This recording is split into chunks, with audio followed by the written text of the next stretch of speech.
Dalawa palagi yung sinasabi niya. Tomorrow will take care of itself. Nakakayak talaga. Visit. Ito mga personal stuff ni Tatay Digong.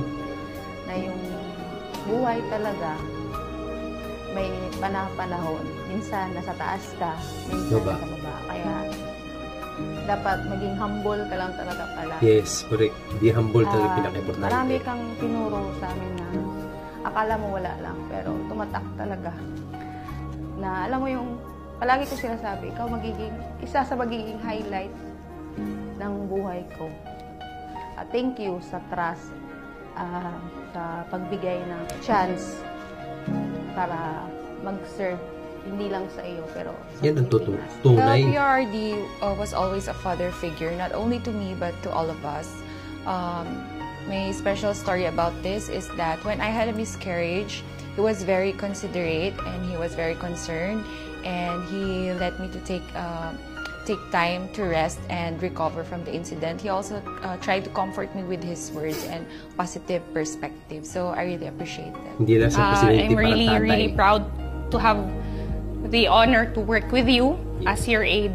And in TV, you see him wearing barong, but after all the fiasco is over, he goes back and he changes into comfortable clothes, baggy shirts, jogging pants, chinelas. Suit siya ng pambahay. And he will enjoy a simple dish with us. He is the kind of person na pag nakikita mong kumakain, sobrang ganado. Kahit na pag Bisaya, yung ulam bulad. Parang pati ikaw gaganahan kasi. Bulad, di ba? Papaisip ka.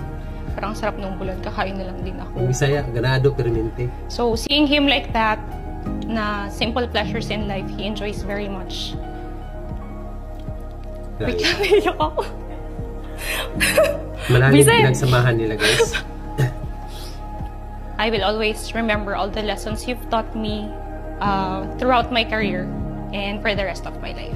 Sa mga matagal nating pinagsamahan, sir, more than 5 years tayong magkasama. Nakita ko yung saya mo, yung hirap mo, yung mga tagumpay mo, syempre. Siyempre, tagumpay. Sana ma-enjoy mo pa yung life mo, na wala nang stress, wala nang... Tanda na si tate, eh. Lahat na ng gusto mong gawin, magagawa mo.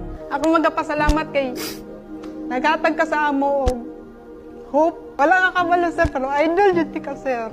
Kasi idol kayo tika sa dili kay tungod sa imong leadership o sa imong nabuhat sa amuha, kundi tungod sa imong pagkamaayong tao. Yes. Naarami permi, sir,